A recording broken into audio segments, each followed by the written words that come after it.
Welcome back everyone. I'm as always Captain Sitaris and I'm joined by 7 Saturn. Hi guys. Saturn, can you tell me why our Discord is so full today? Who is joining us? Well, we have some special guests here. Today we are interviewing the core team of the people who created the Star Trek vs. Star Wars mod for Star Trek Armada. Welcome to our little corner of the internet. Hello, thank you. Let's start with a little introduction. Tell us a little bit about you. Who are you? Okay, well, I'm Jason. I go by the internet name of Angel. However, back then I went by the name of JC. That's Big J, small c. I was very particular about that. And I was pretty much the project lead at the time, along with Stalker, creating the Star Trek vs. Star Wars mod. I did pretty much all the Star Trek side of modding and balancing and whatnot, and Stalker did the Star Wars design and things. And then SimRex and Loccu, who we've got here, also helps along with model design, balancing, game design, GUI, textures, and all that sort of stuff. And it was a long time ago. Yes, like Angel was saying, I'm Stalker. Go by Steve. Yeah, that was 20 years ago, and it feels like 20 years at least. And that was for Star Trek Armada 1. And we also had a 3D modeler who is not with us today, but he ended up going to 3D modeling after spending time with us. But yeah, we had a good time making a Star Trek versus Star Wars back then. I'm SimRex. I'm Simon. So I was just a general purpose sort of jack of all trades, really. Anything that needed doing, I would just do it. I think I ended up doing a lot of the models, which were conversions from X-Wing Alliance, or well, maybe not direct conversions. We had to remodel some because of differences in the way that the meshes were put together. And then, yeah, just did some voiceover stuff as well for the mod. So when you click on some of the Imperial ships, you hear me or Angel or a couple of other people sounding a lot younger than we do now. Yeah, I listened to a couple of those voices like, oh, I sound rather high-pitched back then. Well, you have to do now a remastered version, of course. Funny enough, I was thinking that last night. Anyway, I'm John. I go by the internet name Loccu, not Loccu. Yeah. Basically did all the 2D graphics, the user interface, the GUIs, the build buttons, whatnot. And looking at it last night, I'm actually kind of horrified at what I did. But I'm curious, how did you guys come together as a team? So basically, we all met on the official Star Trek Armada forums, which was way back in 2001, I think, when the game came out. Yeah, 2000. Yeah, because 2001 was when the mod came out, wasn't it? So 2000 was when Star Trek Armada came out, more or less. So yeah, we were all sort of just hanging around on the official forums, and we started playing around, making mods.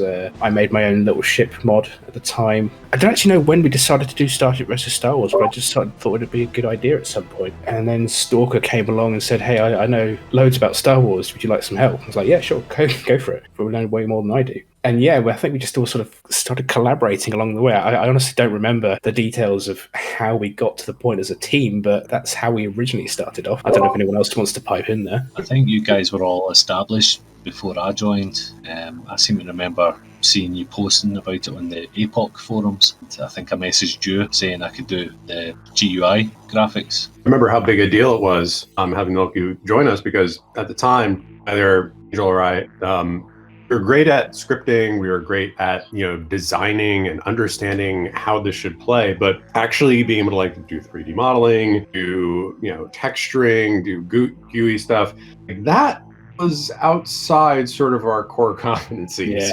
Yeah. So I remember we met on these forums. I saw you had a ship mod and posted about wanting to maybe do something Star Trek or Star Wars, and at the time I had done some modding for X-Wing and TIE Fighter and some of these Star Wars games that have been out at that point. And I said, I've got Armada.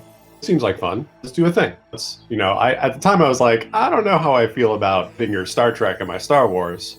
But you know what? It was an excuse to be able to do some Star Wars and do something in this community, and why not? Yeah, I think it turned out reasonably well at the time. I think the core motto we went with at the time is it's not really about who's better here in terms of Star Trek versus Star Wars, because you can argue endlessly about who's going to win a fight in that regard.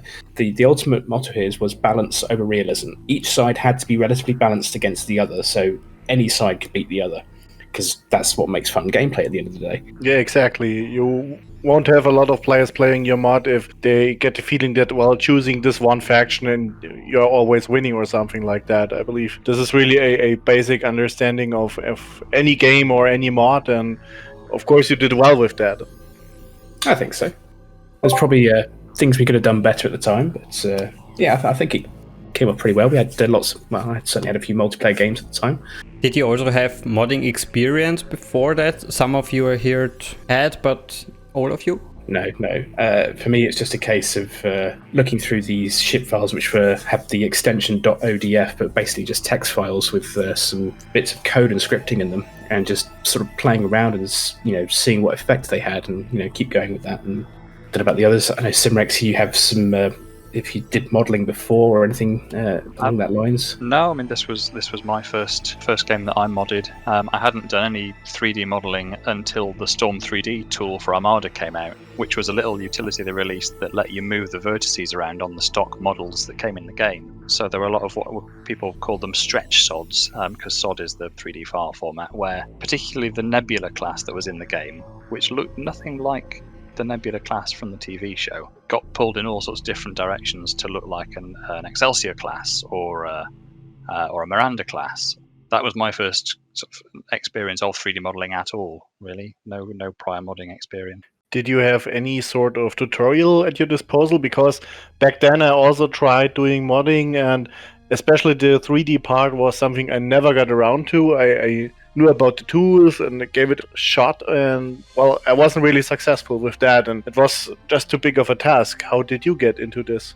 Is that to me, SimRex? Well, SimRex or anybody else who started doing this kind of work with Armada modding. So from my point of view, I guess it was the community, really. There was, on the official forums, there was a really strong modding community, and people would help each other out. I mean, there was always a bit of an arms race to try and be the first one to do something. But once you worked out how to do it, then you would quite happily post about it and let everyone know. And we were all in touch on ICQ and things as well. A lot of sort of different, not just within the mod team, but just the modding community. So I think a lot of the models we ended up using were basically contributions made by other modders on other teams. So things like the Millennium Project, quite a few of the Star Trek models we used in our mod were also used in the Millennium Project and others and so forth. A Mnemonic 81 and a lot of his models ended up. He was a very prolific modder at the time, a modeler within the community. But yeah, I mean, I remember coming in and just knowing, okay, well, I had done some modding before and knew, I was seeing what people were doing. I started digging into the ODF files, and I was like, man, the way this is structured, you can change things together, you can play with variables, you can really, push the limits of this engine. The ODF files themselves were actually quite well documented in terms of what each stat did. They had good comments on them, which I think made our job a lot easier in figuring out what everything did. This is what I started with. This is exactly what got me getting some results. I knew what I was doing, kind of, and the results were okay, but it was always the problem for me personally that I could not create, for example, a new station. I had this, for example, this idea of a cloaked Romulan sensor station, which fits the Romulan type a lot more than the normal sensor station. So I got the stats together and I could cloak this, but I never got around to making a new model. And back then, I just didn't know how to do it. So from my point of view, it's really an achievement if you never were trained in this field of work, and if there are not some kind of manuals how to do it. I mean, I distinctively remember working with the, I believe, Storm 3D software.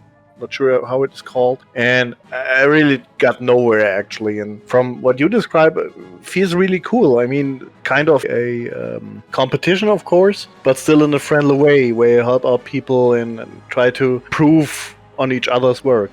Yeah, and we started envisioning oh wait, what are some cool things that no one's ever thought of? I think we kind of looked at the problem and said, all right, could we make our Star Wars ships hyperspace? Could we make this really cool super weapon? Could we do this or this or this? We just kind of throw out ideas. Then we prototype things. We try different things out. Some things would crash the game. Some things would have unintended consequences. Sometimes we would get things to work properly. And sometimes we get it to work and it's like, oh, this is exactly what I wanted. And you're like, this isn't fun at all. I thought this would be cool, but it's really not. And you come up against things which are just hard-coded in the engine that you just can't change or shift about. And then, especially if you had a crash, you'd have to wait for that loading bar to go across as you start the game for a long time. Then it would crash, and then you think, start again. And the fun was playtesting. Yeah, you forget how long this game took to load back in the day. I mean, for loading now off a solid state disk, the loading bar flies across, but you were there for minutes waiting for it on my old machine.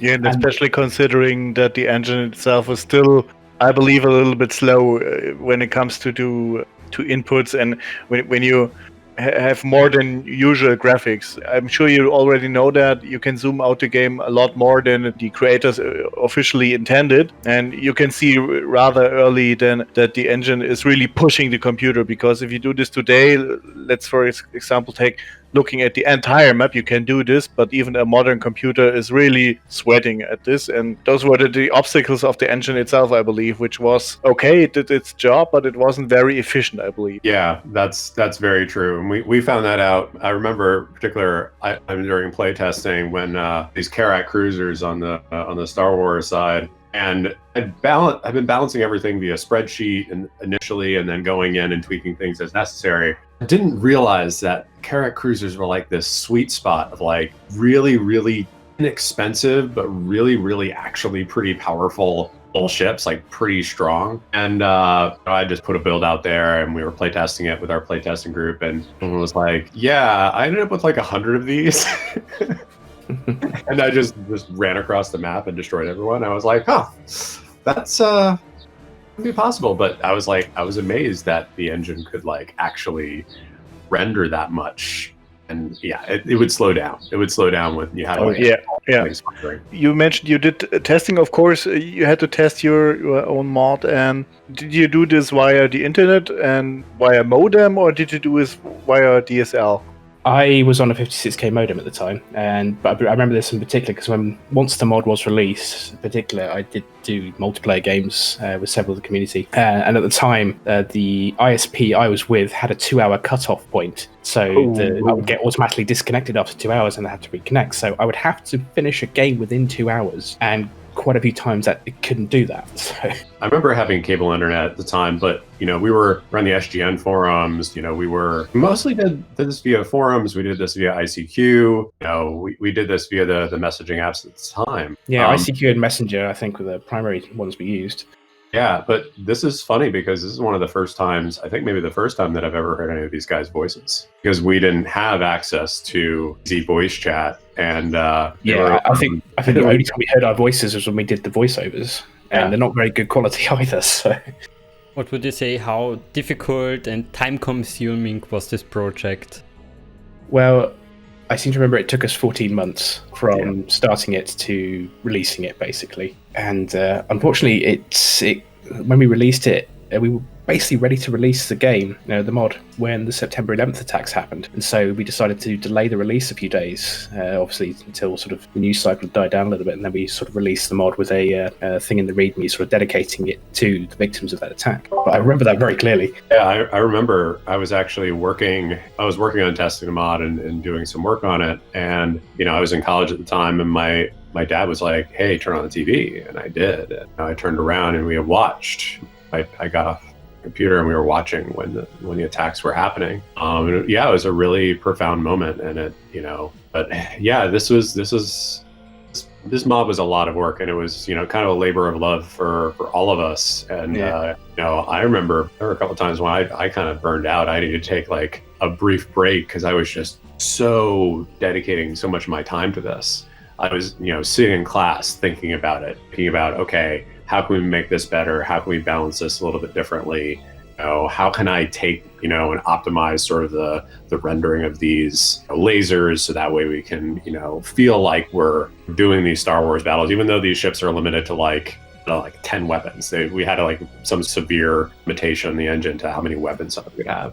And we're just like, how can we make this feel and like, Star Trek versus Star Wars, when you can't have 120 like weapons on a Star Destroyer, like how do we make it feel like that? There's a lot of that in there. I remember when we managed to figure out how to do multi-targeting, because initially pretty much every ship in the game, but stock ship in the game, you would only target one ship with your weapons. And so when we figured out how to actually make a weapon fire at multiple targets at once, that really opened up things for, especially for the Star Wars ships, because they tend to have a lot more guns than Star Trek ships do. But then again, if you remember the Galaxy class starship in the series, of course it could target multiple targets. Yes. So And this was something I was also stuck with. I was also thinking, well, let's just make some of the ships stronger in targeting multiple targets, and I never got around to this. Well, we did manage to. I did implement that for some of the Star Trek ships. I think with the Galaxy class, it's single targeting phaser. I didn't get around to building one, but I know its torpedo launcher does go for a spread and hits multiple targets. And several of the Star Trek ships and station defenses do take advantage of multi-targeting. I know the battle stations will fire like 5 beams out at once, so it made them really powerful when they were like late game sort of defenses. Man, this is making me remember how just gnarly it was and how difficult it was to like balance these Star Wars ships, because you had, on one end these little fighters that we knew what they were like from like the TIE Fighter games and X-Alliance and what that kind of experience was like, and had all the way up to these like gigantic starships and like Imperial Star Destroyers and non-calamari cruisers. And how do we do all these different varieties of weapons? How do we create, some sort of dynamic where like every single unit has like a purpose and every single unit feels like it's part of sort of a progression, but yet nothing is so super powerful that it'll completely dominate if you just build that. Balance over realism was a thing, and certainly like that was something I carried on with me. Future mods that I did was like, okay, how do we make it capture that feeling where it's like, feel like no matter what I do, I'm doing something that's fun and that has a lot of possibilities. Right? Like there's no absolute 100% meta that you just do that and you'll win. It's like, how do I create that balance? But yeah, that was hard. That was a lot of thought and a lot of tinkering and a lot of crashes and a lot of testing. But it was worth it. In the end to like, hey, we did this. We accomplished it. Definitely. Do you remember where we got the weapon textures from for the Star Wars side? Because Loccu did most of the Star Trek weapon textures, which, in my opinion, so Loccu, most of those Star Trek weapon textures, to me, still look actually really good. You did a really great job on animating the phasers and the torpedoes. I was really insistent that the torpedoes had that kind of starry look to them when they were fired, not just be a blob. Yeah, I remember that. The Star Wars ones I made myself. What I ended up doing was looking at what they had done in like X-Wing Alliance and TIE Fighter and saying, okay, well, how do those games handle their weapon textures? How do they kind of capture that look? I took lots of screenshots. I got into those files. I would look at those, but the way they rendered lasers there is very different than the way pulse weapons, which is this type of weapon, Armada, was done. So I said, okay, let me look at how these pulse weapons are done, and let's figure out, okay, kind of reverse engineer how those textures are applied to those weapons. And okay, now how do and then I just kind of basically started putting together layer by layer these color textures for Imperial lasers and ion cannons and Rebel lasers and all this stuff. The only weapon texture that I took outright from X-Wing Alliance I'm remembering this now, these were like my own personal triumph. I was like really happy with how these turned out.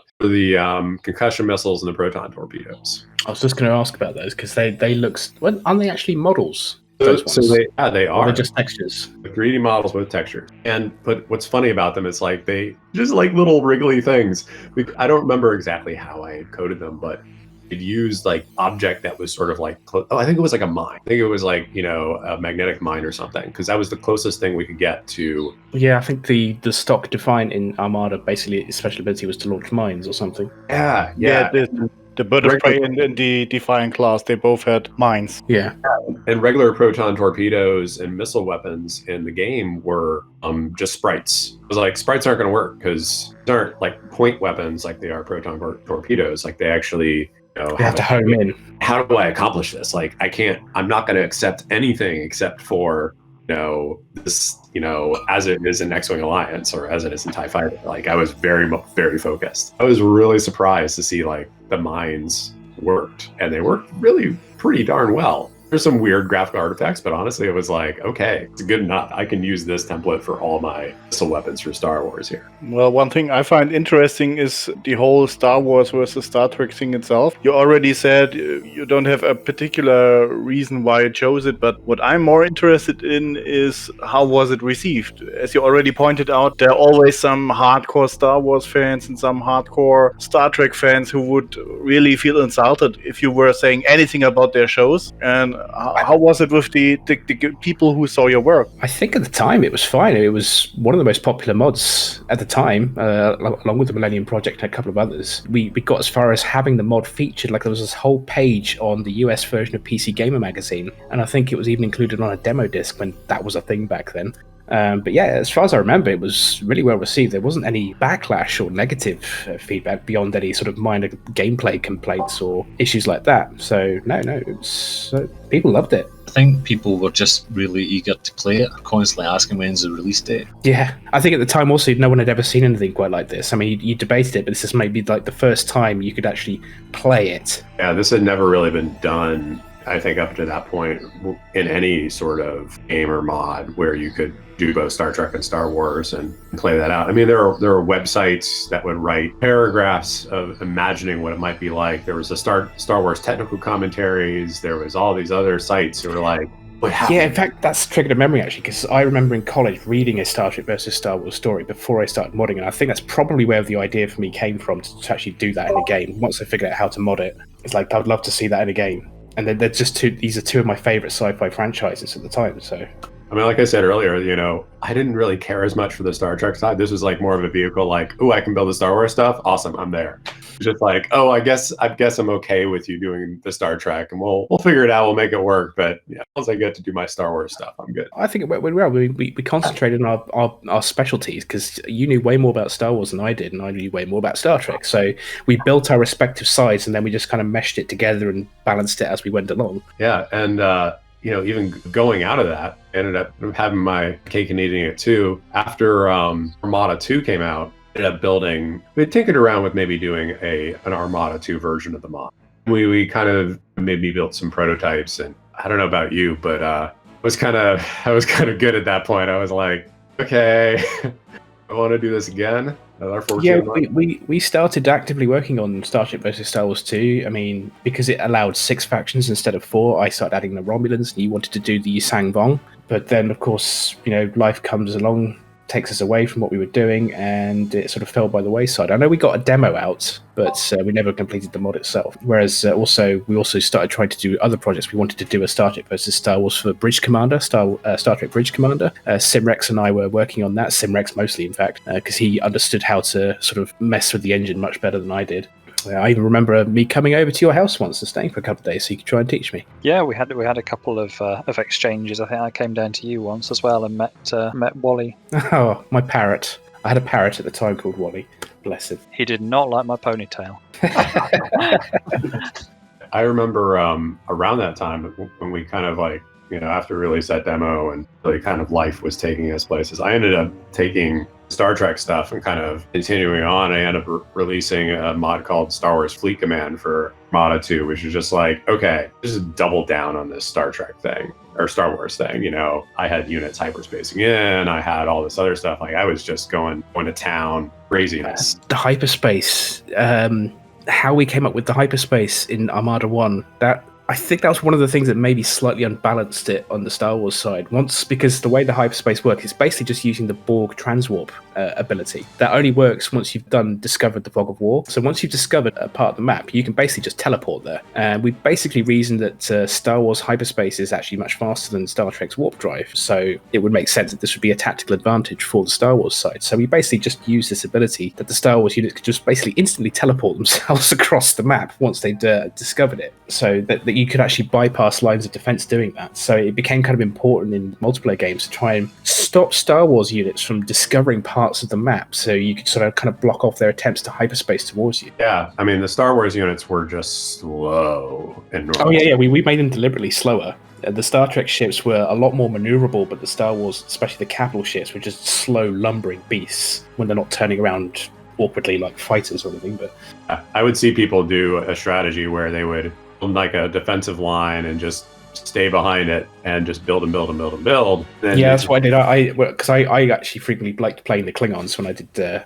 Star Trek side. So I would like to build a defensive line out and just like stop any little TIE scouts trying to get past it. It's like, nope. This is, if you're going to come at me, you're going to have to go through here first. Because all of a sudden you'd have 50 carat cruisers hyperspacing right into a single point, and then that was the way the Borg transport worked. It transported everybody to a single point, then it applied sort of the bounding boxes around the models, and then everything would just like expand, and all of a sudden you go from everything's perfectly great to having 50 ships surrounding your base. And what's going on? I was just thinking about, well, this would have probably been an opportunity for Star Trek Armada 2, where they already had this warp mechanics. So you could do both. You could warp rather fast around the map, and you can jump instantaneously. Yeah, there was some rather comical tests where we tried to apply the warp mechanic, the Star Trek ships to the Star Wars ships, and Armada 2, we were like, oh, we'll just make the warp faster. And at times that would actually stretch the model. We had models being stretched like halfway across the map because we had them moving so fast. We're like, maybe that's not the way we want to do the Star Wars stuff. So actually a real warp.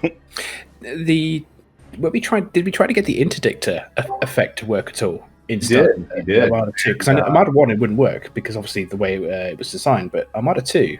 I think it did work in Armada 1. Did it? How? I think because hyperspace used special energy and there was a special energy draining weapon. So that was the only way we could really try and counter it. So it took off, you needed the absolute full bar of energy to make a hyperspace jump. And I think that, the interdictor cruiser has something that just takes maybe 0.1 of a bar off every sort of fraction of a second that prevents you from doing it. I think it was something like that. So I'm It was sure. sort of ridiculous target too, like 50 targets and 0.1, and it was just fire like multiple times a second to try to like the energy down for as many targets as possible around it. I can't remember if we had any Star Trek ships that we sort of acted as an interdictor cruiser to kind of counter that. If we didn't, I should have done that.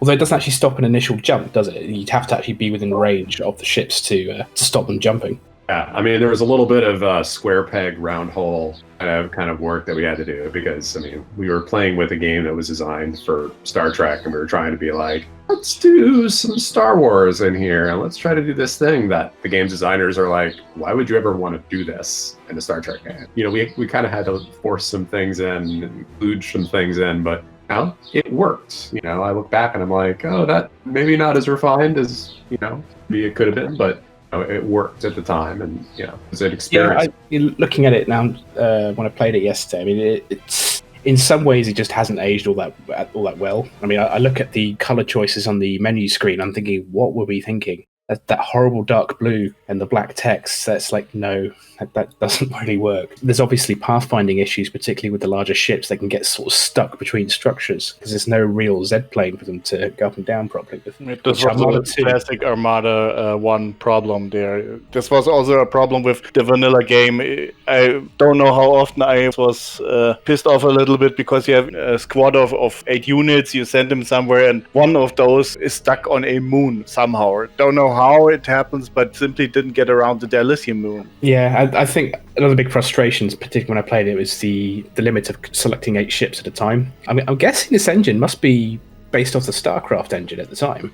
I believe technically probably not. Quite confident they did this from scratch, but I believe they had a lot of ideas from that. And yeah, in StarCraft it's pretty much the same problem with a little more units. So it's actually managing a larger fleet is actually quite difficult. I mean, you've only got 10 control groups you can assign, so that's 80 ships?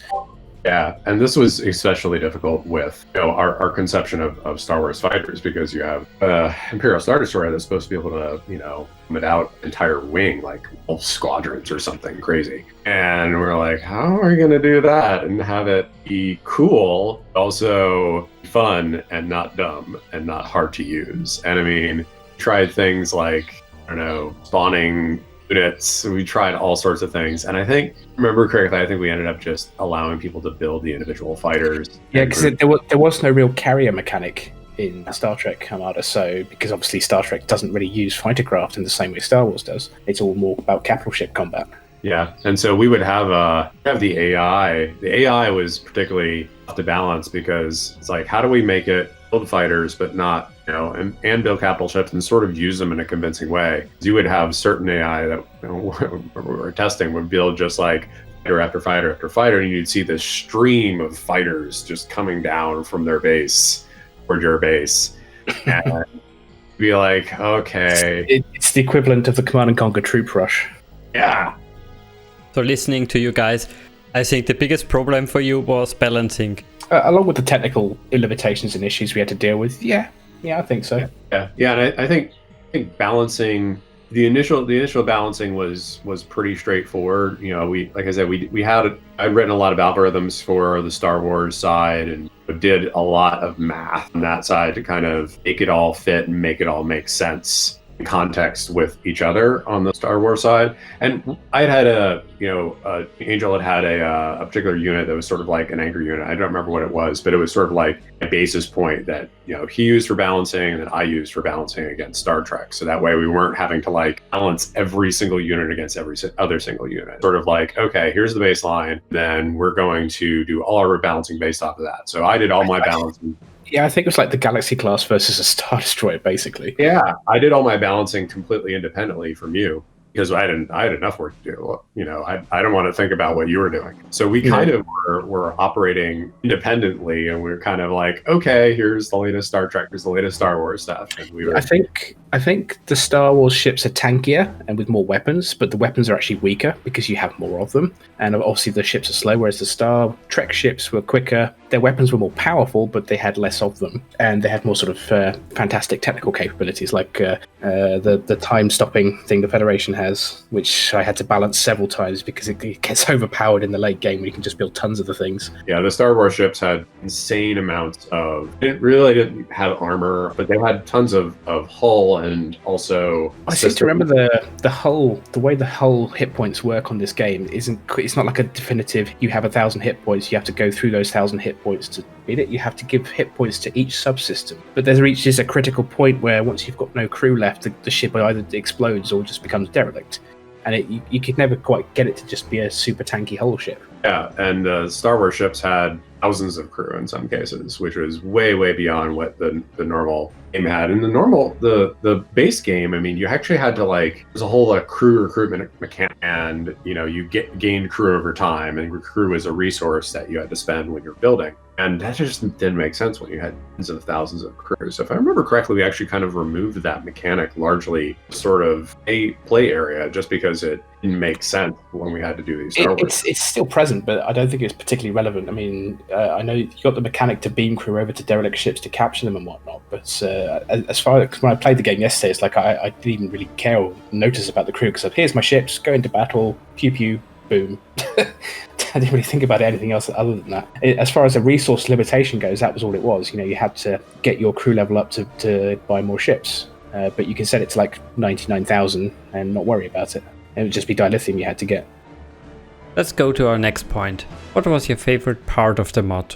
So one of the common questions I had, because there's 4 factions here. You have in the original game, you had the Federation, the Klingons, the Romulans, and the Borg. I was always disappointed with the original stock game. I was really hyped up about it, but I found it kind of, it's not as good as I hoped it would be. And honestly, I feel having the Borg as a playable race against the other factions shouldn't really work because the Borg are the Borg and they're super powerful. And we could only have 4 factions anyway, so obviously we replaced the Romulans and the Borg with the Empire and the Rebellion. But one of the common questions I got was, are the Borg going to be in this? And I'm like, no, you're not going to be able to play the Borg because the Borg are too powerful and they should stay as just like a super powerful thing. But there's this actual mechanic in the game where if a ship loses all its crew and becomes derelict and not destroyed, a Ferengi ship comes along off the side of the map and tractors it away as a sort of, way to just steal ships. And I spent ages trying to figure out a way to make it so that those ships would actually fire, actually be hostile, because they were just treated as neutral ships. They wouldn't fire, they wouldn't do anything to you or anything else. Because I had the other way around. You could shoot them, but it never did anything to you. Yes, they never did anything to you, because what I wanted to do was make it so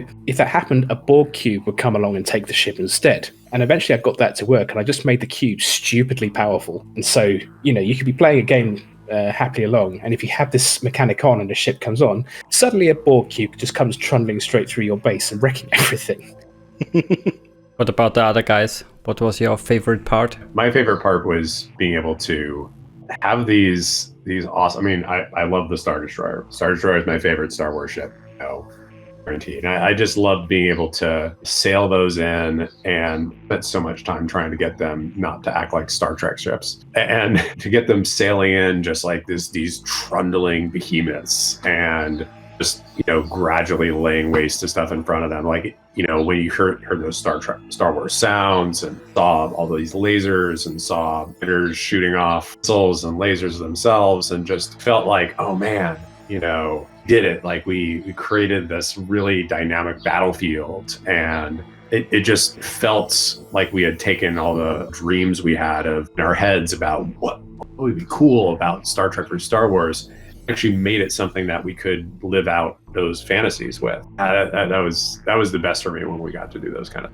Loccu, what about you? My favourite part of it was when we finally released it and you heard everybody's comments, what they thought of the mod. Other than that, I think it was actually just playing it, getting to see all our hard work.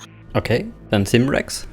Yeah, I mean, there are a lot of things, obviously. Some of the models that I know that I did, and then seeing those in the game, yep, that's mine. That's kind of the... And I mean, I know you can't really see the fighters, but the assault gunboat, I think, was one that I was particularly pleased with in the original mod. It's just this tiny little model. You have to zoom in a long way to see them, but that was one that I had to actually recreate the model. We couldn't use one from anywhere else, so I had to rebuild that, put the texture on it. So it wasn't in this version, but for Star Trek versus Star Wars 2, what we were going to do, you made us this beautiful Star Destroyer model. Yeah, that if we were talking about the second one, then the Star Destroyer absolutely would be my thing. Saturn, do you also want to comment? Well, I find it difficult, actually. Having a hard time here. Okay. For me, I would also say it's one of the most beautiful Star Trek Armada 1 mods. The combination of letting the Star Wars universe and the Star Trek universe fight each other, just amazing. A really big thank you from me to you guys for making this mod. It was unbelievable back then, and even now I loved it to play it again. Glad someone still plays it today. Thank you. That's good to know. I mean, I think we built it in some ways. We built it, for ourselves, but we built it for all the people in the thread who were like, "Oh, I can't wait. Have this? Can we have this?" And it's cool to see that it has a legacy that was beyond our original vision. So thank you. You're more than welcome. But I would say let's move on. My next question would be: was there anything you wished you would include into the mod which didn't make it? There's probably loads of things. I know we were working on a patch to add more ships, but again, that we kind of fell by the wayside. I think we took on too many projects as well, and then real life got in the way. But I think we kind of stretched the engine as far as we could. We tried to do everything we could, as much as the engine would allow us to do. Beyond that, it's just hard coded into the game. Yeah, I think some of the stuff that people will always ask, "Ooh, can we have the Death Star? Can we have the Star Destroyer? Can we have these crazy things? Can we have the Sun Crusher and have it like blow up half the map?" And there were certain things that were like, "Oh, that would be cool, but I have no idea how to make that and not have it either be dumb or not work in this engine." Remember when I got Star Wars Command based off this, the same base in Armada 2, like I was able to do some fun stuff, like assault frigate with giant guns on the side that would fire like disabling ion cannon rounds, or I put like super Star Destroyers in there, but they were not exactly. We had similar problems to Armada 1, like something that huge wasn't meant for a game like this. So but yeah, I mean, sometimes I wish we could have done more. I know campaigns that were beyond just stuff that the game engine wouldn't support. Campaigns that were beyond. Yeah, the one thing we couldn't do was create single player campaigns. You just couldn't do it. The game, there was no method of modding the game to create single player missions, and I think that was the biggest thing I regret certainly that we couldn't do, was actually create a proper campaign with a mission structure. SimRex and I actually planned out a whole kind of story, because we were obviously going to do something for Bridge Commander, which was a lot more single player focused. We spent quite a while sort of trying to figure out a story or a way that we could do a single player campaign. It's just a shame we never managed to realize that. SimRex, Loccu, what about you guys?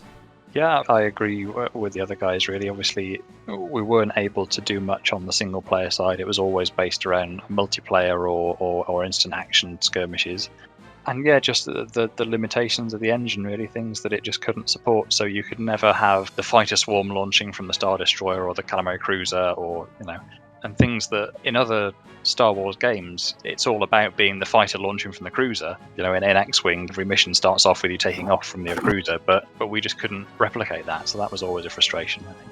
Yeah, I think I've basically pretty much what the rest of the guys have said. I was looking forward to the single player campaign. I can remember actually designing the menu screen for that. Yeah, I love that. You did such a good job. When I loaded it up yesterday, just seeing the Super Star Destroyer being attacked by Star Trek and Star Wars ships and little gifts. I still think that's great. Yeah, that was cool. Like before you came on, it was just like, oh, you'll load it up and it'll look like Star Trek Armada, but then you'll hit new multiplayer and then it'll be like Star Trek versus Star Wars. But then Loccu came in and was like, oh my gosh, this is the thing. I mean, Stalker and I did a lot of the sort of design and SimRex as well, but when it comes to kind of the feel of it, Loccu's responsible for a lot of the graphical feel of some of the stuff that we did, especially like the user interface for all the various sites and that main menu screen and some of the weapon textures. So yeah, you really contributed to helping the feel of that mod.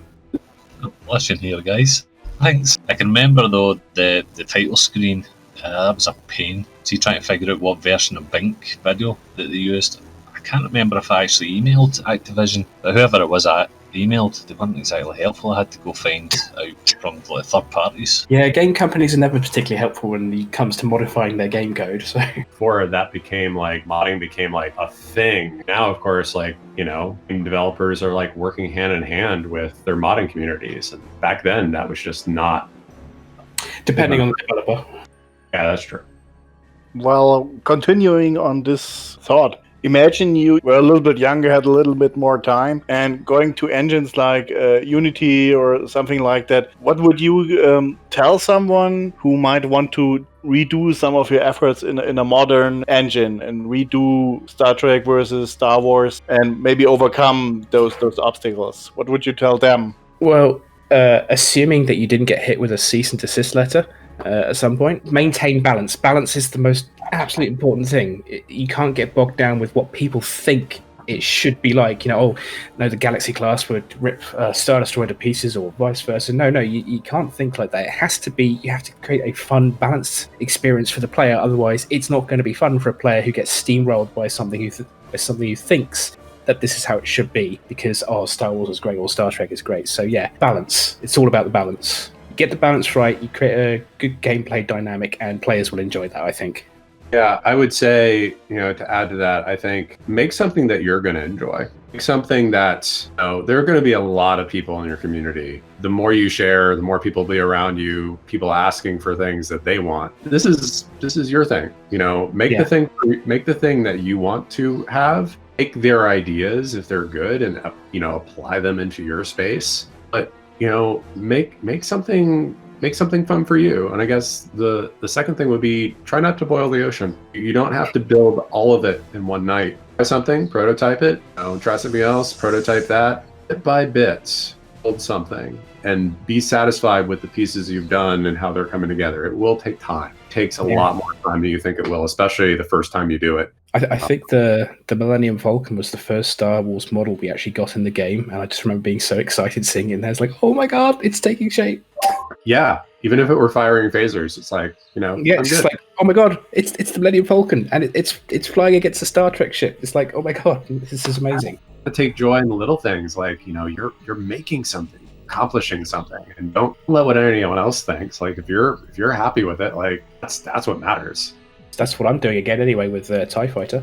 I've built a number of mods over the years since then. Like it's been 20 years. I've had a lot of time to do stuff, and certainly when I was younger, I built a lot more. It's not all of them did I finish. I don't think anything was as successful as Star Trek versus Star Wars, and some of them I left on the wayside. Some of them I kept as personal projects. Some of them I did release part of, but everything kind of based on these lessons and this experience with Star Trek versus Star Wars. I was sort of like the soup to nuts, like a team of people, great community. We took it from sort of this idea and we released it, and it became popular, it became recognized. And always look back on that. So in essence, you are saying if you have a good idea, just go for it and shape it in the way you think it fits properly. I think you have to have a vision. You have to have an idea of what you really want to do. I mean, you can just start just playing around, but I think Star Trek versus Star Wars, it came from an idea, and then we just had this vision of like what we wanted to do,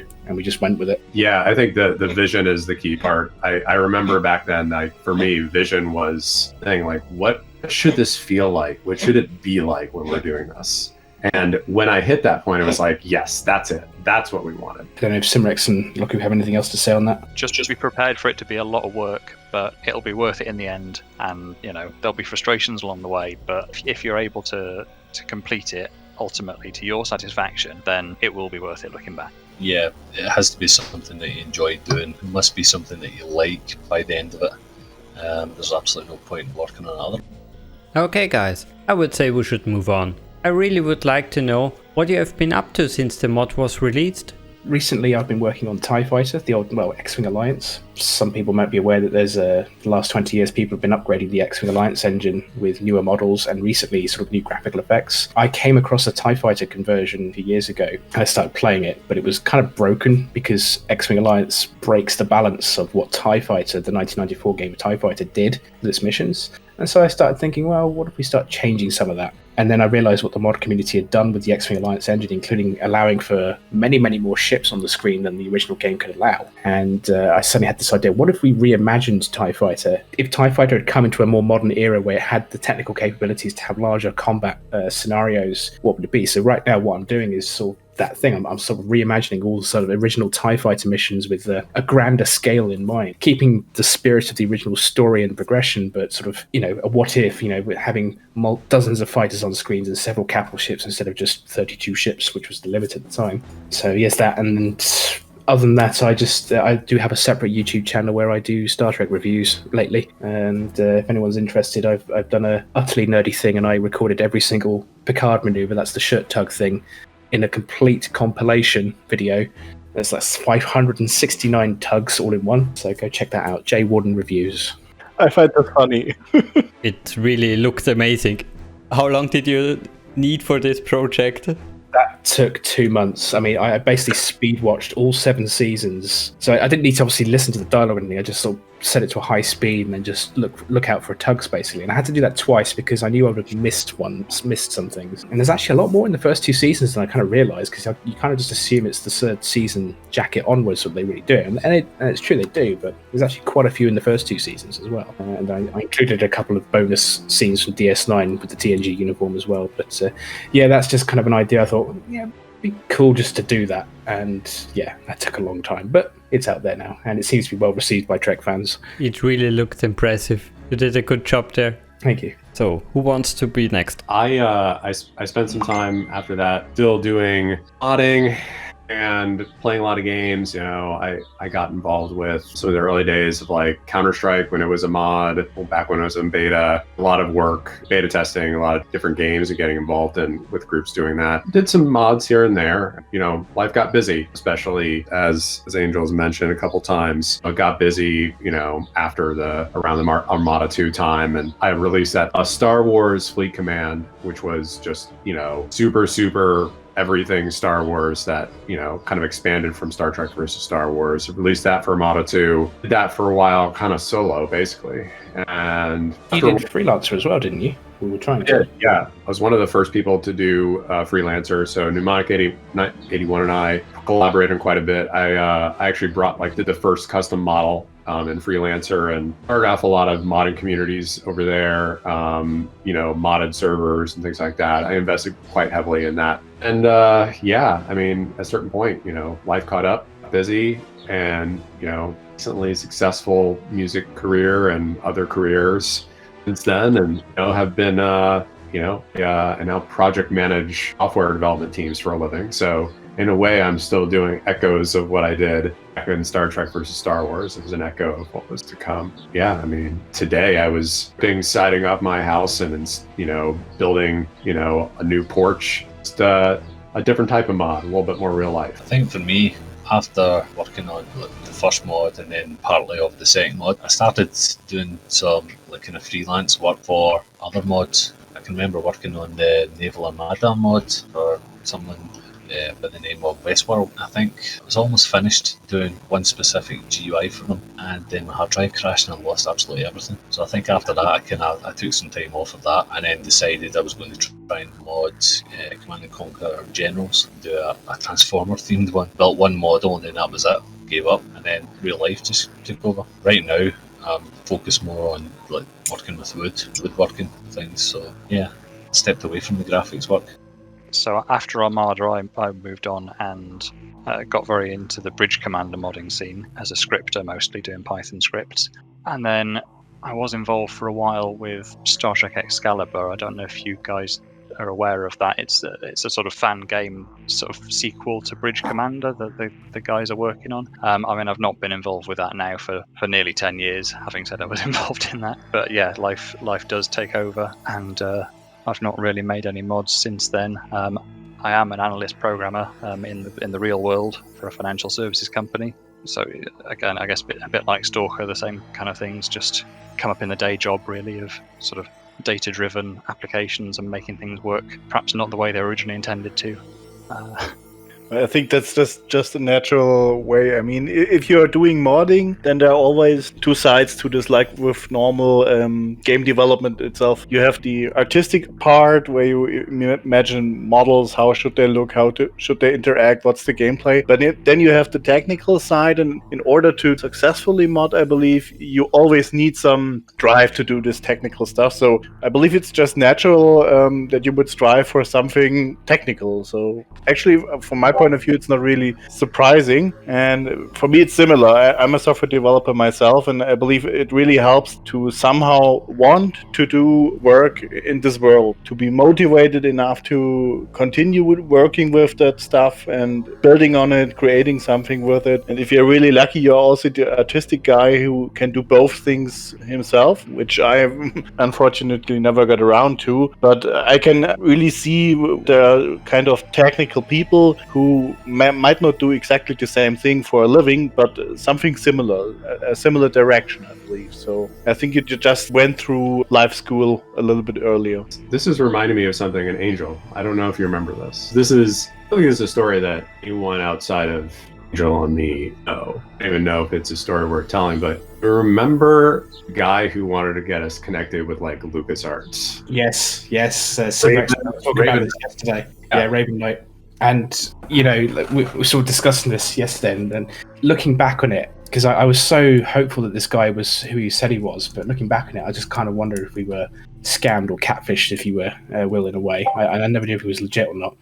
So there was this guy who claimed that he was one of the guys who helped found Raven Software, which at the time was like big, amazing software development shop. And he was like, yeah, you know, I'm no longer there. I have this own company, and I really like what you guys are doing. And I'd like to kind of get you in front of LucasArts, see if we can do something. And we were like, okay, let's see what happens. I think, you know, being sort of young, impressionable teenagers, like, oh, this could be our big break into the gaming industry or something like that. You know, there was certainly, I think I was a bit blinded by that at the time. Yeah, we didn't exactly have the resources to kind of validate, is this guy who he says he is? Like, yeah. You know, I definitely did some detective work on it, and it was like, maybe, but nothing ever panned out on it. Just one of those like interesting anecdotes to be like, you for real, dude? Like, are we really going to do this? Are we going to have contractual negotiations with LucasArts? But that reminds me that there was also we discovered like this tech demo game engine. This guy was just one man developing himself, and we got in contact with him, and say, because we want to see if we could do Star Trek versus Star Wars into a game engine with the guy who was developing it, so we could literally program it to our specifications. And I made like a 30-page design document and everything, and SimRex and I were talking about it a lot, I remember. And then the guy got bought out in terms of the rights to the engine, and that killed that project pretty much straight away. I think in retrospect, if we had done that, we probably would have been hit by a cease and desist order at some point, because we were using the Star Trek and Star Wars IPs into a separate game engine. Yeah, it's one of those things where you need to fly really low under the radar until you can actually just release it, get it out there, and disappear, I think. Yeah, because by then it's out there, and you can't really sort of stop it from being out there. Especially nowadays.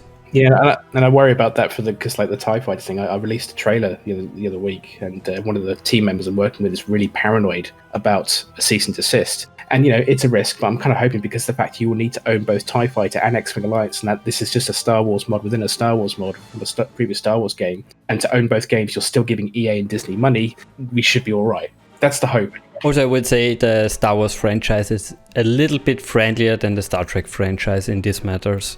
It can, but I know they did do a cease and desist for the KOTOR sort of remake in 2018, Aperion, I think it was called. But they were rebuilding that in the Unreal Engine, and I can kind of see that being a step too far as far as IP protection goes, copyright protection. They might think, hang on a sec, because obviously they had Tor as well, and that probably is a big cash cow, and they don't want people to not play their game. Yeah, I could see that, but as long as you stay on the mod side of the games, I also think you would be safe. Well, let's hope so. Okay, guys, how can people reach you now? Well, I have 2 YouTube channels. You can just look for the TIE Fighter conversion project for X-Wing Alliance. You'll probably find my gaming channel, which is just under the name Angel, although it's not spelt in an easy way. And otherwise, I have my J Warden Reviews YouTube channel, which is at the moment just purely focused on Star Trek stuff. So yeah, you can contact me through there. Fine. And also, I'm on Steam. I have a public Steam page because I did an Arma 3 mod as well a long time ago. You can find me through there as well. I am all over the internet, mostly in my real life identity, but on Discord, Stalkerr 2 hours 279. Pretty much everywhere else, I'm known under different names, and like my semi-anonymity as far as that goes. Yeah, and I'm SimRex on Steam. I think I've got a public community profile, and on Discord I'm SimRex9120. My Discord is Angel4608. As far as I'm concerned, I'm not really on the internet much these days. I've just got too much going on in life. But I mean, I obviously have a Discord account, Loccu1583. I think. So this is the first time I've actually used Discord. I've got a Steam account, but for the life of me I can't remember what it is. So yeah, probably the best way to get in touch with me is through this.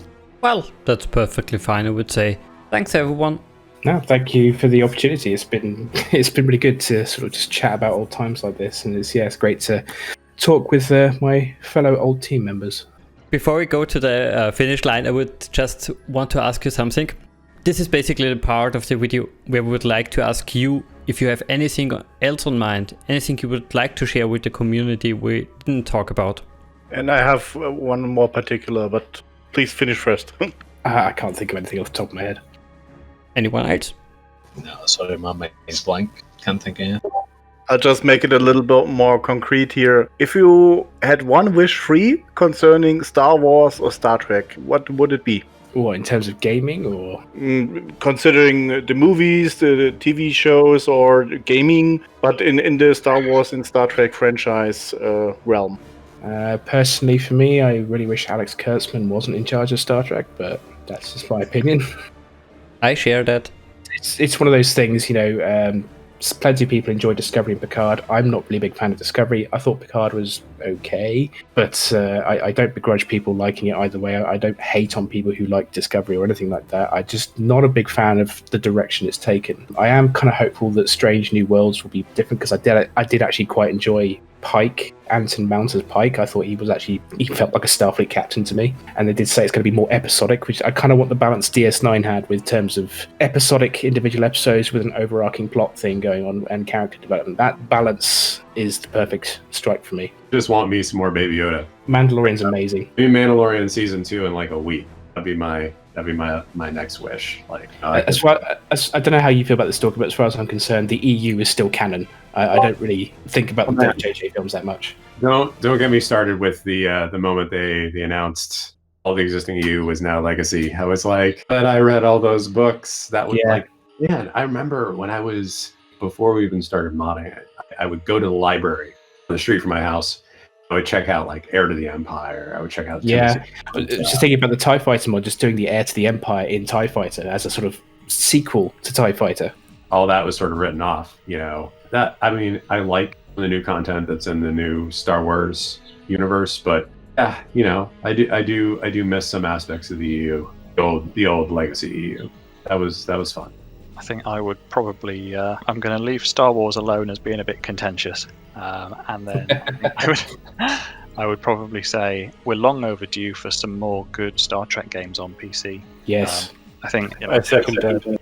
I mean, the dream would be a Birth of the Federation 2, perhaps, but with something more like a Homeworld style 3D battle mode and a full sort of Empire. So it'd be sort of Total War Star Trek almost. That would be. Yeah, I think I agree with you. That I also think. Do you remember A Final Unity and Harbinger? Those kind of adventure Star Trek games for 20th anniversary, something like that. Because I really enjoyed those games. And Elite Force was the best first-person Star Trek shooter that came. One of the best Star Trek games that ever came out, I think, was Elite Force at the time. Anyway. I would love to see an Armada 3, an official one. Yeah, there's a mod, Star Trek Armada 3 for Sins of a Solar Empire, which I've played, and it's good fun. I think one of the best Star Trek mods at the moment is the Stellaris one, because it's clearly a labour of love. They're so in depth. There's lots of lore. I think that's quite good. Good, guys. I would say that's it. Thank you very much for joining us. You are basically one of my childhood heroes making these amazing mods. I played it for hundreds of hours. Yeah, just thank you very much. Oh, you're quite welcome. Well, It's a pleasure. thank you. Well, thank you. Okay, I would say that's everything. Like always, leave us a comment, tell us what you think about the mod, and of course, play the game. Until next time. Bye bye. Bye.